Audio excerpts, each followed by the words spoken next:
महादेव। श्री शिवाय नमस्तुभ्यम। तो नवरात्रि के पावन दिन चल रहे हैं और इस बार हम सबको ही कन्फ्यूजन है कि अष्टमी और नवमी कब है।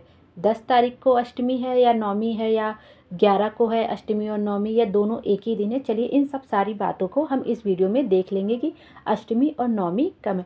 इस बार की जो अष्टमी तिथि पड़ रही है वो 10 अक्टूबर को दोपहर से 12:31 से शुरू होकर 11 अक्टूबर को दोपहर 12:06 पर ख़त्म होगी।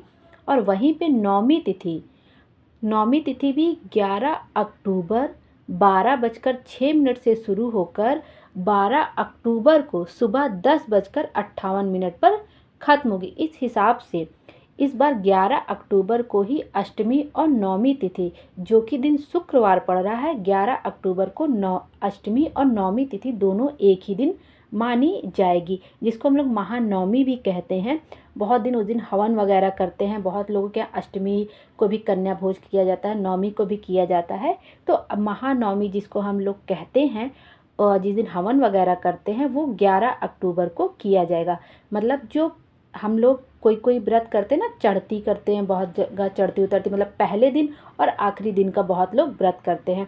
तो जो आखिरी दिन का व्रत होगा इस बार वो भी 11 अक्टूबर को ही किया जाएगा, क्योंकि उसी दिन अष्टमी भी पड़ रही है और उसी दिन नवमी भी पड़ रही है। और क्योंकि 10 अक्टूबर को ये सुबह से नहीं शुरू होकर 12 बजे के बाद से शुरू, इसलिए 11 अक्टूबर को ही अष्टमी और नवमी तिथि मानी जाएगी। और दशहरा शनिवार के दिन पड़ रहा है 12 अक्टूबर को।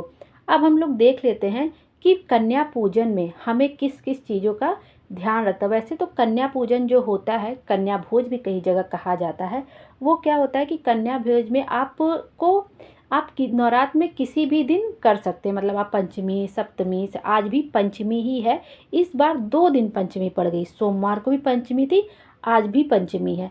तो इस वजह से इस बार अष्टमी और नवमी दोनों एक ही दिन पड़ रही है। तो कन्या पूजन के लिए हमें कम से कम 9 कन्याओं का तो पूजन करना ही करना है, और साथ में एक लंगूर भी हमें चाहिए। लेकिन यदि आपके यहाँ ज़्यादा कन्या हो जाती हैं तो बहुत अच्छी बात, उनको भी आप भोजन अवश्य कराइएगा। यदि ज़्यादा कन्या भी हो जाती हैं तो आपको करना क्या क्या है कि कम से कम 9 कन्या तो होनी ही चाहिए, और साथ में एक लड़का भी होना चाहिए, जिसको लंगूर कहते हैं या भैरव बाबा कहते हैं, जिनके यहाँ जैसे कहा जाता है। तो आपको कम से कम 9 कन्या तो चाहिए ही पूजन करने के लिए। और आप किसी भी दिन नवरात्र में किसी भी दिन, अब तो ज़्यादा दिन नहीं बचे हैं, आज पंचमी है, फिर षष्ठी सप्तमी अष्टमी नवमी, 4 दिन ही हमारे पास शेष हैं, 3-4 दिन ही मुश्किल से। तो आप इनमें से किसी भी दिन खिला सकते हैं, क्योंकि अगर हम लास्ट दिन खिलाने जाते हैं ना, एकदम नवमी के दिन अष्टमी के दिन, तो कन्याएं मिलती नहीं, और वो पहले से इतनी घर में खा चुकी होती हैं कि हमारे घर में आती हैं और कुछ भी वो मुंह जूठा भी नहीं करती हैं। तो इस तरह खिलाने से मुझे लगता है पर्सनली कि इस तरह खिलाने से अच्छा है कि उनको पहले ही खिलाया जाए, जिससे सब घर में जाएं तो कम से कम वो थोड़ा प्रसाद तो ग्रहण करें। तो इसलिए आप किसी भी दिन खिला सकते हैं। आपको करना क्या है कि जब आपके कन्या आपके घर में आए तो सबसे पहले आपके उनके पैर धुलाने हैं। पैर अच्छे से धुला दीजिए किसी परात में, और उस जल को अपने घर में पूरा छींट भी सकते हैं बाद में, और अच्छे कपड़े से सुखा दीजिए, पैर धुल दीजिए।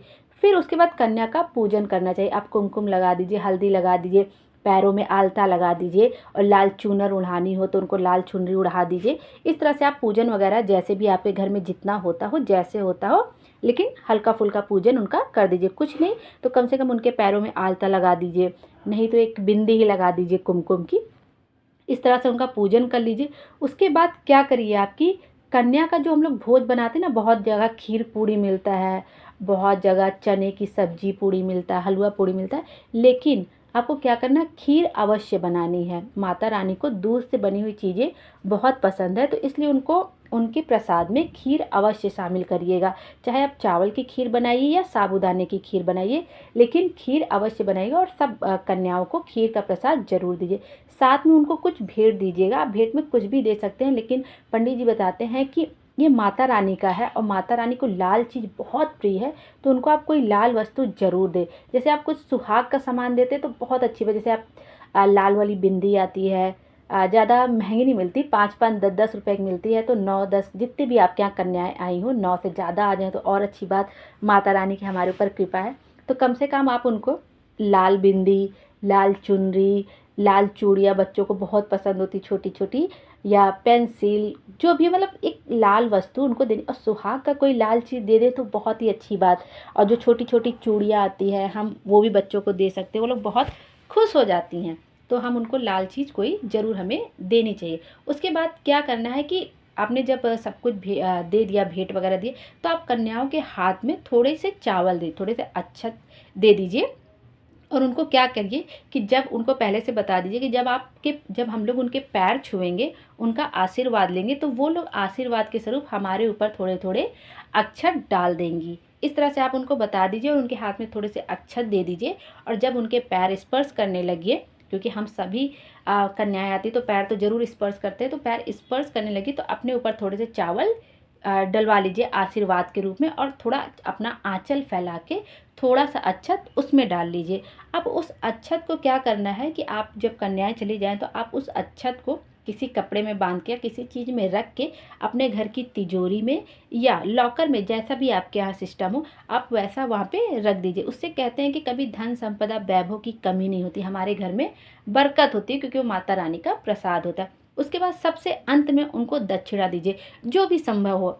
अब तो 1-2 रुपए तो कोई देता ही नहीं है, 5-10 रुपए तो हर जगह मिलने लगे, तो 5 रुपए 10 रुपए जो भी आपकी जितनी भी क्षमता हो, 2 रुपए उनको दक्षिणा जरूर दीजिए।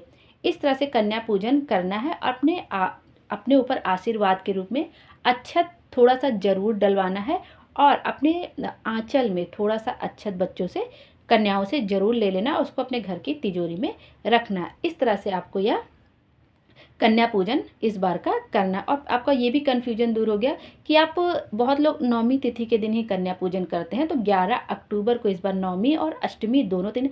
यदि जो लोग अष्टमी तिथि का व्रत करते हैं, चढ़ती उतरती बहुत लोग क्या कहते हैं, बहुत लोग क्या पहला और आखिरी कहते हैं, तो वो जो पहला और आखिरी वाला व्रत है, पहला तो हम लोग रख ही चुके हैं 3 अक्टूबर को, जो आखिरी वाला व्रत रहेगा वो जो है 11 अक्टूबर को रखा जाएगा। और हवन वगैरह जब हम सुबह पूजा कर लेंगे, बहुत लोग 9 दिन का व्रत रखते हैं, उसके बाद हवन वगैरह करते हैं, प्रसाद ग्रहण करते हैं, उसके बाद तो 11 अक्टूबर को पूजा करने के बाद, उसके बाद आप हवन वगैरह कर सकते हैं जो घर में करते हैं। बाकी मंदिर में जैसा भी कराया जाता हो, मंदिर का अलग ही सिस्टम है, लेकिन घर में जो लोग करते हैं, अपने से हवन वगैरह करते हैं, उनके लिए तो ये कि 11 अक्टूबर को ही वो कर सकते हैं। उसके बाद वो पारण कर सकते हैं, मतलब कुछ खा सकते हैं जो 9 दिन का व्रत रखते हैं। और अष्टमी वाले भी जो जो चढ़ती उतरती रहते हैं, पहले और आखिरी दिन, वो भी 11 अक्टूबर को ही रखेंगे।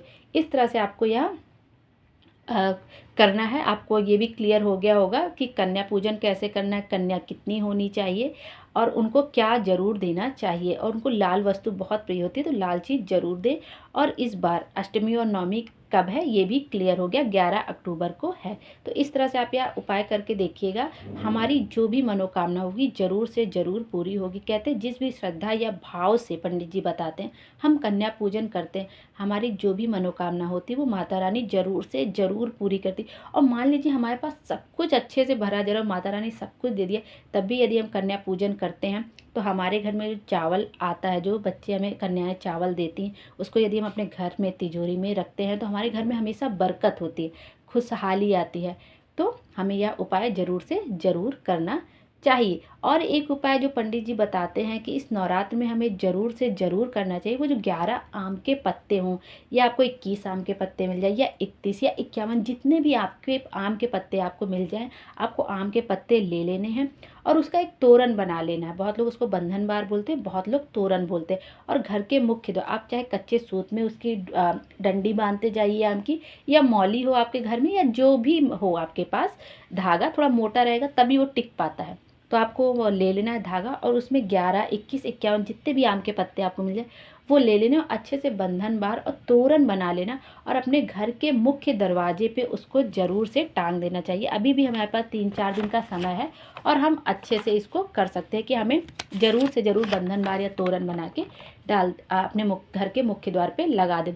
उससे कहते हैं पंडित जी कि इसको करने से हमारे घर में धन संपदा की कभी कमी नहीं, हमारे घर से जो नकारात्मकता है वो दूर हो जाती है, हमारे मन में अच्छे विचार, क्योंकि आजकल क्या होता है ना, मन में गलत बातें बहुत जल्दी घर कर लेती है, अच्छी बातें हमारे मन में बाद में आती हैं और गलत बातें बहुत जल्दी आ जाती है। तो हमारे मन में जो नकारात्मकता है वो दूर होगी, जल्दी से हमारे घर में कोई बड़ी विपदा नहीं आएगी, कोई व्यक्ति बीमार नहीं पड़ेगा। मतलब छोटी मोटी समस्याएं चलती रहती है, जीवन है तो कुछ ना कुछ तो चलेगा, लेकिन वो अच्छे अच्छे कट जाए ये भी बहुत बड़ी बात होती है।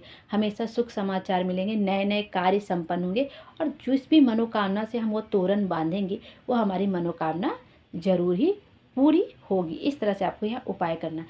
तीसरा उपाय हम लोग ये देख सकते हैं कि जब हम लोग कभी भी पंडाल वगैरह में जाते हैं, माता रानी के दर्शन के लिए जाते हैं, तो वहाँ पे ज्वारे उगे रहते हैं, ग्रीन कलर के आपने देखे होंगे, ज्वारे लगे रहते हैं।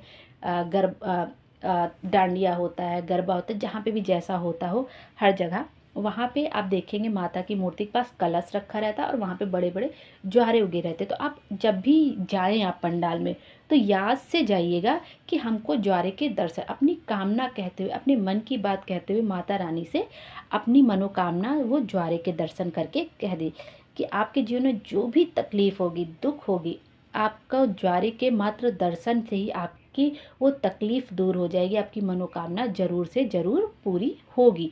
श्री शिवाय नमस्तुभ्यम, हर हर महादेव।